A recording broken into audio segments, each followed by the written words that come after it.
Welcome to the 533rd Imagine Buffalo program and our 155th Imagine Greater Buffalo YouTube program, hosted by our wonderful Buffalo and Erie County Public Library. Thanks for joining us today. This program is created by the Center for the Study of Art, Architecture, History, and Nature, or C-SAAHN as I pronounce the acronym, and ImagineLifelongLearning.com. Now, before we get started, just a little housekeeping. Everyone watching will be muted and your video turned off.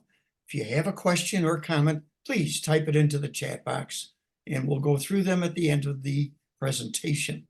We are recording this program so you can watch it again later on the Downtown Central Library's Facebook page and YouTube channels.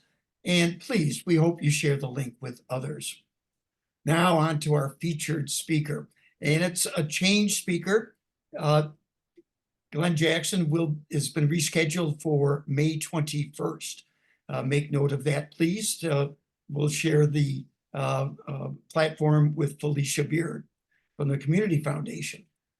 Now, today's speaker, though, and stepping up, pinch hitting, if you will, but at the last minute, helping us out a great deal, is Lynne Bader, who's the Vice President of Original Content Creation at Buffalo Toronto Public Media. Her team focuses on multi-platform digital content for WNED PBS, WBFO FM, WNED Classical, WBFO The Bridge, and the Buffalo Toronto Public Media YouTube channel. She has produced and directed over 100 local, regional, and national productions for WNED PBS. She's also co-executive producer of the new PBS digital studio series, Brave Spaces, on the Voices channel. As a proud member of the LGBTQ+ community, she is particularly passionate about this new series as it provides an opportunity to share stories of triumph and lift up those in the community who are providing a place where we can find our bravery. Lynne is a frequent voiceover talent and on-air personality for Buffalo Toronto Public Media fundraising efforts. She drinks the public media Kool-Aid, loves it, and serves it up to anyone she meets. I agree. So now let's hear from our speaker, Lynne Bader. Lynne, take it away. Oh, great. Thank you, Dennis, so much for inviting me today. I'm glad that I was able to have the time available, and I love coming and doing these talks because it allows us an opportunity to kind of share what we've been up to here at Buffalo Toronto Public Media. And one of the programs that we produced in this last year, it actually started as an idea over 15 years ago, is a national program that's being distributed across the country to PBS stations called the Niagara Movement, the Early Battle for Civil Rights. Now, we all know, if you're from this area, that we have a connection to the Niagara Movement. And yet I think it's part of history that is a little bit overlooked or under-discovered, if you will. And so, 15 years ago or so, we had this idea that generated from our previous president and CEO, Don Boswell. He'd written like a term paper on the Niagara Movement. And he said, this is a really interesting piece of history. He had given this talk at a local club. And so it became an idea that we ruminated about. Excuse me. But, in public media, the way it sometimes works is that you got a great idea, but it sits in a drawer because of lack of funding in order to produce this production.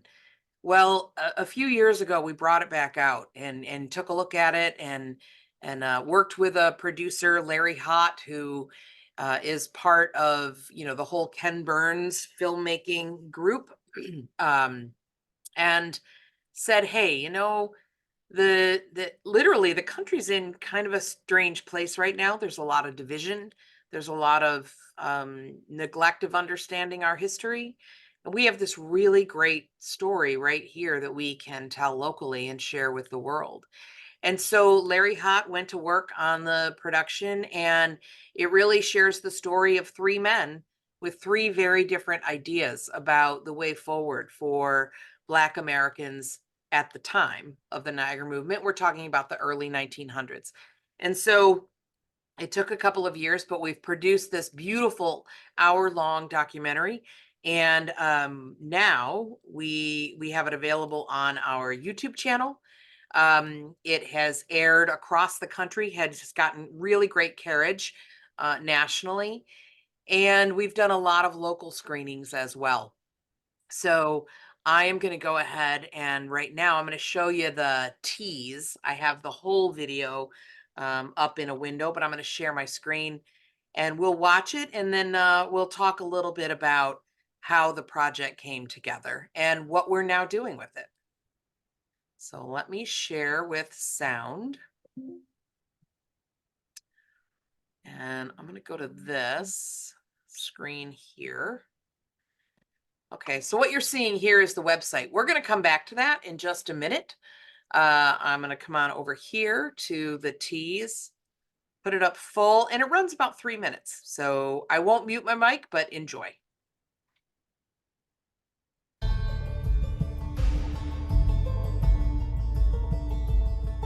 The early 20th century was a time of racial violence and terror. Black communities being burned down, Black people being shot in the streets, women, children. We can no longer tolerate this. And it is that kind of resistance and anger that gives rise to the Niagara Movement. July 1905, 29 African-American men traveled to Niagara Falls. They were creating an organization to fight racism. These folks who are coming in on that stream to change America and to change the world.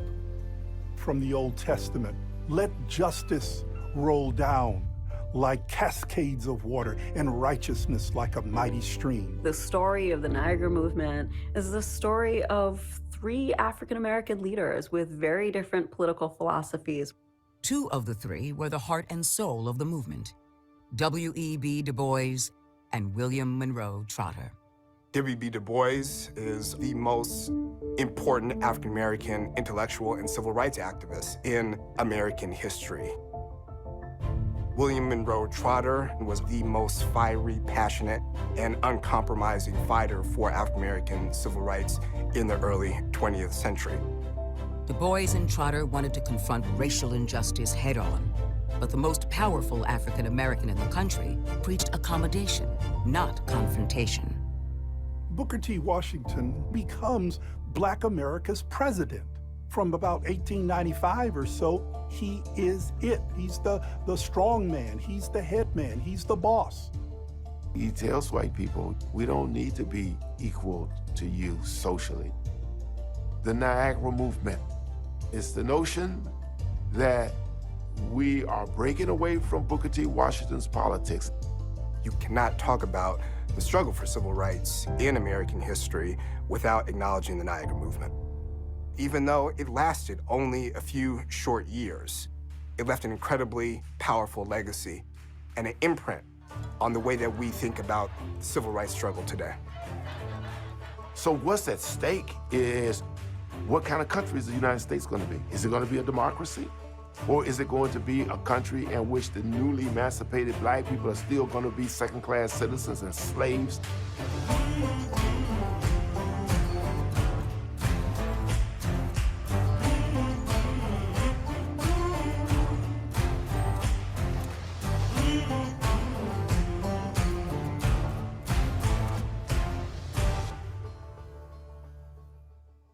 This program has been made possible by a major grant from the John R. O'Shea Foundation, a private Western New York foundation dedicated to enhancing the economic vitality and quality of life for the Buffalo-Niagara region through grant making and network building. With additional support from the Corporation for Public Broadcasting, a private corporation funded by the American people. Community Foundation of Tampa Bay Incorporated, in memory of Susan Howarth. and by Visit Buffalo Niagara, whose mission is to transform our community by inspiring visitors and locals to discover Buffalo. Okay, so hang on, I'm going to pause the video here. And I thank you. I let that play through the funders because I wanted to make sure that that this group understood that this was a several $100,000 budget in order to complete the production of this program.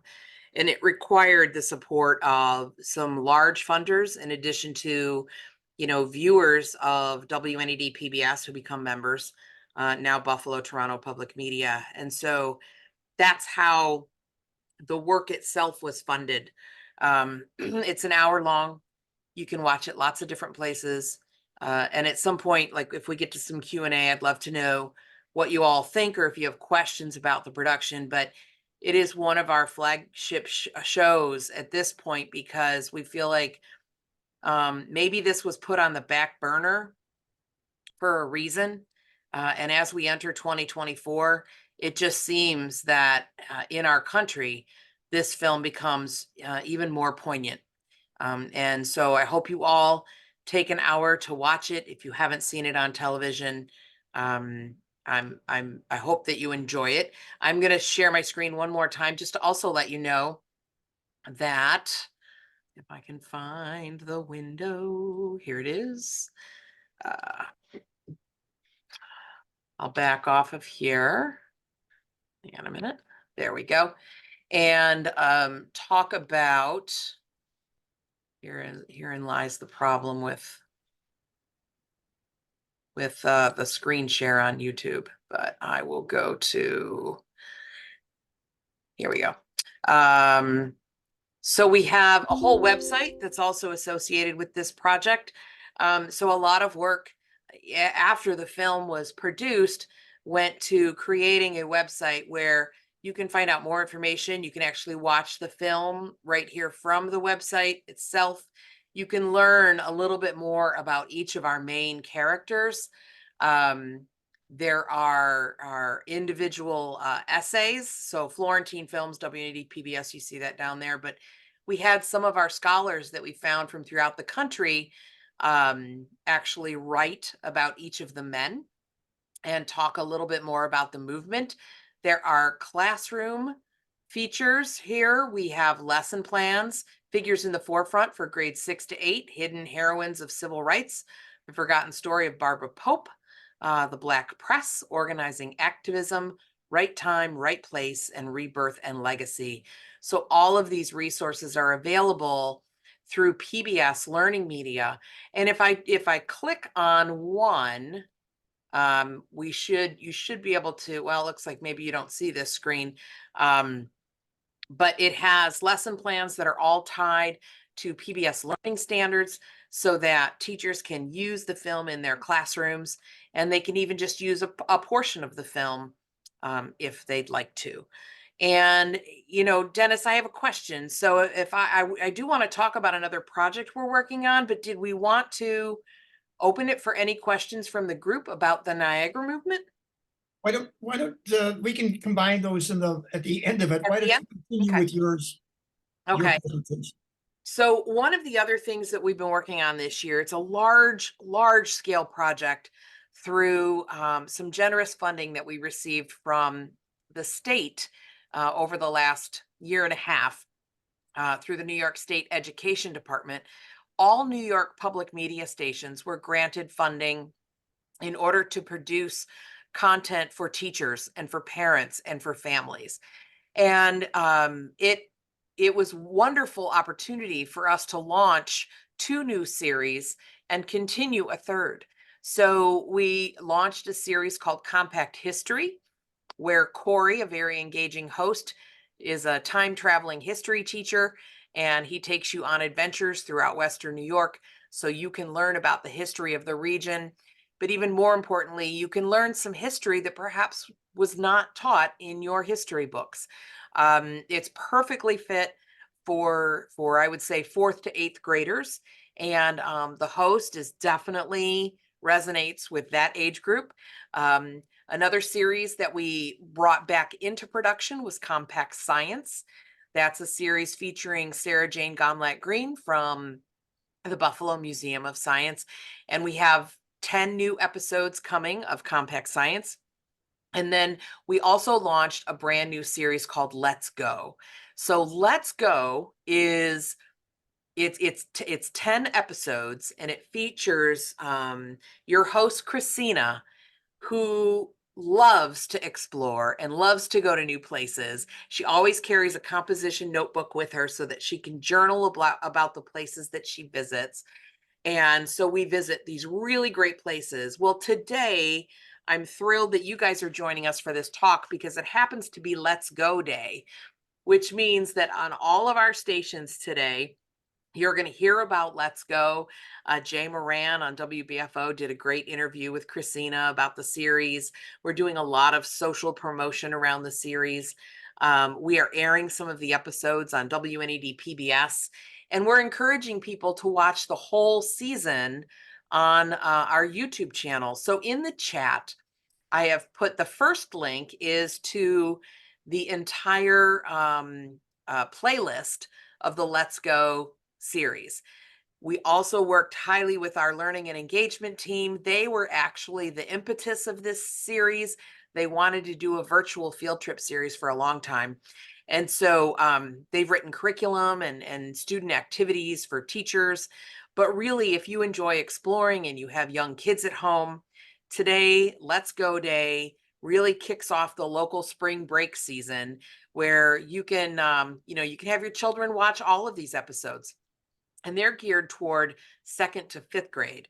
So again, I will share my screen and we're going to watch a tiny little bit of one of my favorite episodes. Let me see if I can go to it here. Look at this, Unlocking History and Finding Truth at the Central Library. So this is one of the places that we went, and I can't thank the Central Library enough for partnering with us and inviting us in and giving us a sneak peek. So we're going to watch the first couple of minutes of this. Here we go.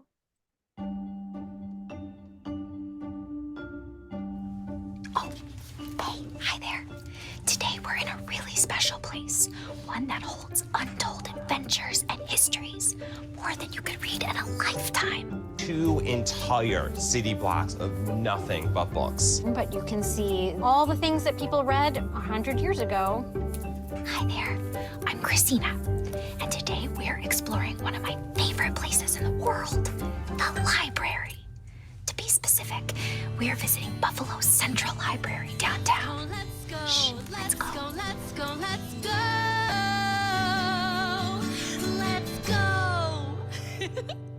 The Buffalo and Erie County Public Library consists of a central hub and 8 branches in the city of Buffalo and 22 other libraries in Western New York. These serve as centers of information, education, culture, and entertainment for residents.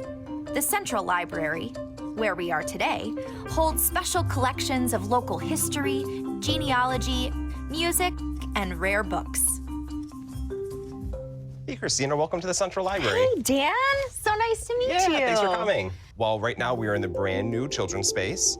It's where kids come to get their books, play a bit. We do story time here, a little bit of everything. Now, where do all the books come from? I think it's just easier to show you, so why don't you follow me? Okay. And then, lucky you, get to be authorized personnel for the day.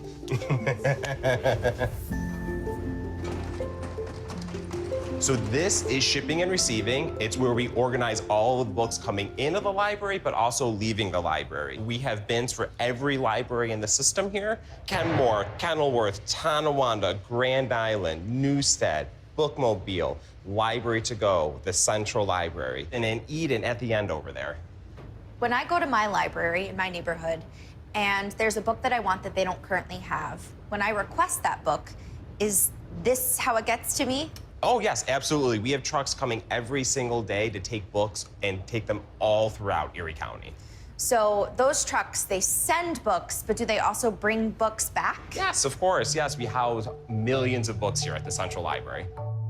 And this here is the tiers. This is over 1 million books alone on this floor.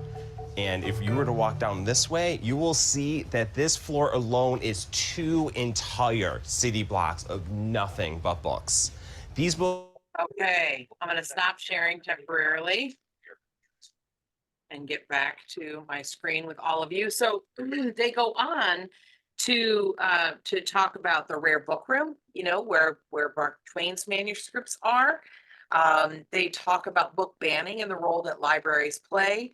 And it's just a really great series. We've gone to the Whitworth Planetarium. We've gone to the Corning Museum of Glass.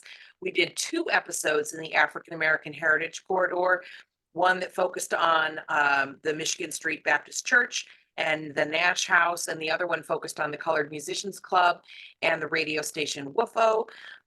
So we've gone all over the place, but we've wrapped up now, and we're looking forward to seeking funding to continue that program and have a Let's Go season 2. It was really hard to pick 10 locations for the first season, but you know, we did it, but there's lots more that we can do. And we also want to visit some places over in Southern Ontario. So today I would encourage you to copy that link and save it somewhere and see all the different places we were able to go. So is that, and that link is in the chat box, isn't it? Yep. The link is in the chat box.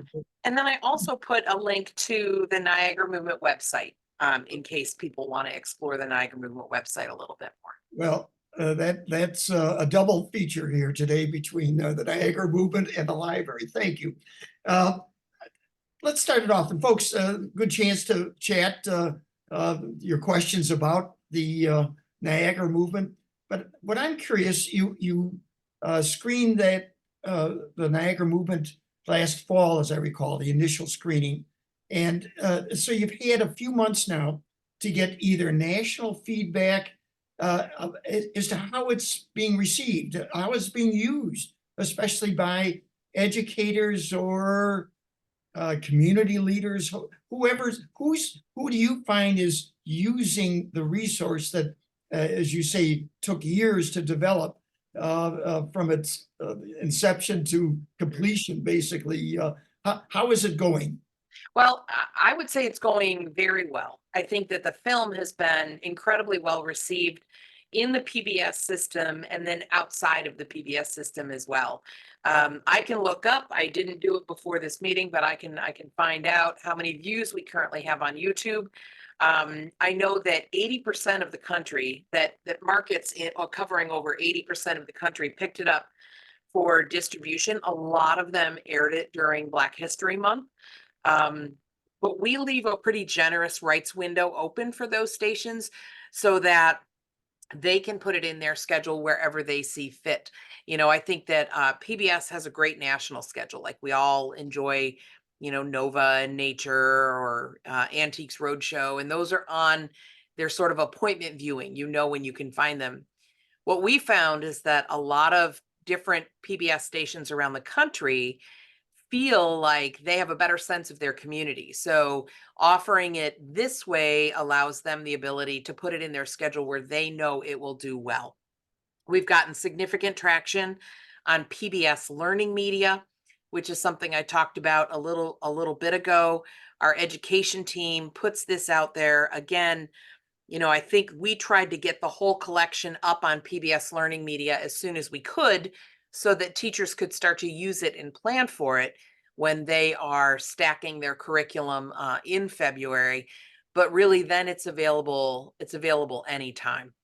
So I would say the impact of the film is felt in sort of a 3-pronged way. You know, it's felt in the digital space on YouTube, where we used to think people would only watch short films. Mm-hmm. Now, generally speaking, like that is true. We have less of an attention span than we used to. But if you look at a film like War of 1812, it's a 2-hour film and it has millions of views. You know, so we know that long format does well, provided you do the right promotion to make sure that the audience that would like this film, that it reaches that audience. All right. So YouTube, then broadcast, traditional broadcast. This is the thing we're known for, right? So, you Mhm. know, no matter when we air it here locally, it's going to get great ratings. But then the third would be in that PBS learning media environment. And I would say that there's a fourth. So all of our local shows and many of our national shows, if you have a smart TV at home and you have the PBS video app, you can watch this just like you would watch it on YouTube. You can watch it anytime that you'd like. And I think, you know, that's kind of the way audience viewership is going these days. We don't sit down and appointment view hardly ever anymore, except for maybe the nightly news. And then I would even, you know, I think maybe during the election cycle, that's gonna ramp up a bit. But people want to watch films when they want to watch them on whatever device they want to watch them on. Mhm. Mhm. Mhm. Good. Allison, do we have some comments, questions from the audience? We do. The first question is, how did WNED research the Niagara movement? Okay, great question. Um, as a producer, I can say that this is how I approach any project I work on, and I know it's how Larry works as well. The first is to take a few months just immersing yourself completely in the topic. You read every article you can get your hands on. You speak to anyone who is considered a subject matter expert. And then you actually hire consultants to do this work with you. The one thing that we can't do any of this content without taking those steps. So I know that Larry did, you know, I would say 6 or 8 months of just research of the story and reaching out into the community, trying to find these scholars and these experts that know about each of the particular men and what their political philosophies were, what their philosophies were on advancement of the Black race at that time. Um, and then it is crafting an outline that turns into what we'll call a shooting script. Then you start to actually do filming, conduct all of your interviews. Sometimes the story changes a little bit in that process, but not too much. Um, and then you go through many months of taking all of those interviews and you know, crafting the hour and the structure and the arc of that story. I would say another thing that Larry really struggled with for this one, if you can think about it, very little imagery. Like we have lots of images of our three men, but all of it was archive. And he ended up not doing anything with like reenactment. So visually, it was a challenging film as well. They talk a lot about lynchings. That's a sensitive issue. We had to put a warning at the head of the film. And, you know, ultimately, um, William Monroe Trotter takes his life at the end of his life. So we talk about that at the very end, and we had to put a warning at the end as well.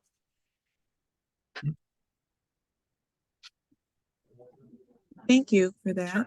There's we're switching gears. The next comment is, let's go looks great. Is it just for teachers and classrooms? No, not at all. I would say that it's a lot, you know, it's really kind of for families. And the concept of the show began during COVID, where, you know, teachers were forced to create video lesson plans, and families were dealing with having their children at home, but without the ability to go anywhere.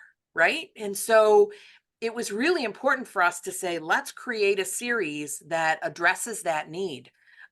Families, you know, you may be limited in places that you can go, or you're trying to decide where you want to go with your family for a staycation, a one-day trip, or whatnot. And this is a great way to kind of dip in and explore a place and then make plans to actually go there.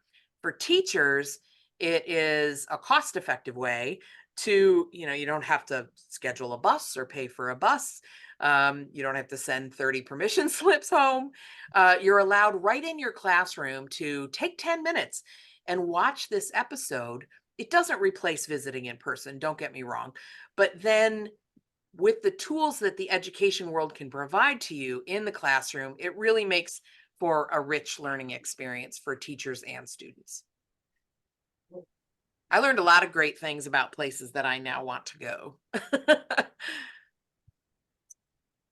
I think I will too, because I would like to watch. What is the background of the Let's Go host?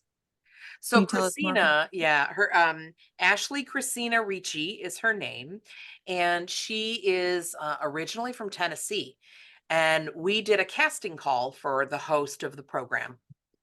And when Christina came to audition, she was one of the people that auditioned. I think what we really loved about her is that her audition reel was very creative. We had them send in audition reels first. She has that sense of genuine exploration and curiosity about her. But she moved here with her husband because her husband was transferred here. And so she was brand new to Western New York. And through this series, she's been able to explore this region with very fresh eyes. And if you think about that, these episodes are available. We love them in the region, but really we want people outside this region to watch these episodes. And she just has that genuine curiosity about her. Her other side gig is that she is an actor, so you will see her at various local theaters acting. She's been very, very busy since she became a Buffalonian. That's great. Those are our questions. Dennis. Perfect. Folks, as we wind this up, Lynne Bader will be part of Buffalo Day at Chautauqua at the cinema at, I believe it'll be 5:15 to probably 7-ish, 6:45 perhaps, to screen this Niagara Movement and give us some of this background and answer questions from a national audience that'll be in attendance. And a reminder, folks, it's July 23rd, Tuesday. All day, it's free for folks that live in Buffalo, as defined by zip codes. And there's 44 zip codes that are included from 14201 to 14280. 44 zip codes. You live there, you're free for the day at Chautauqua. And if you register ahead of time, the parking's free. So keep your eyes open for that and be aware of that. There's a panel discussion, and it's based, it ties into this Niagara Movement movie. Really, that's where we were 100+ years ago. And now we find out where we are today. And the theme of our panelists at 3:30 at the Hall of Philosophy will be Buffalo and Chautauqua, Advancing Racial Equity. And we'll have a speaker from the corporate sector, M&T Bank, and from the healthcare sector of Highmark, and from the Community Foundation, Racial Equity Roundtable head, as well as the new vice president at Chautauqua, charged with IDEA, inclusion, diversity, equity, and accessibility. That's their values, and that's what they're trying to implement at Chautauqua and at Chautauqua County. So it promises to be quite a day. Get the word out, tell folks that live in those zip codes to take advantage of this opportunity to spend the entire day free at Chautauqua on Tuesday, July 23rd, the 15th annual Buffalo Day at Chautauqua. So, Lynne, thank you again for coming to our rescue with a perfect program, and especially the tie-in with the library. That was just frosting on the cake. So, Great. Thank the folks that joined us. It's the archive of this program that I trust gets out into the community. We'll do our best at the library, and I'm sure you will as well, to get this link out to people and let them get a nice half-hour summary of what's in store for them, especially if they go to Chautauqua. So can I just say Please. really quickly, I see some of the Please. names on the screen, and I just want to say hi to Margie. Margie, if that is indeed you behind your name on the screen, it's great to see you here, and maybe we can catch up soon. That's good. That's good. All right. Well, next week, folks, we're going to look at one of the libraries. April is Library Month, and we're we're going to go to Chautauqua. They have a wonderful library, the Smith Memorial Library, right in the heart of the center of the Chautauqua Institution area. And the title will be The Library as a Community Center. And our speaker will be Scott Ekstrom. And Scott is the director of the Chautauqua Smith Memorial Library. So hope you can join us then. In the meantime, thank you for doing so today. I'm Dennis Galucki. Be well and good day.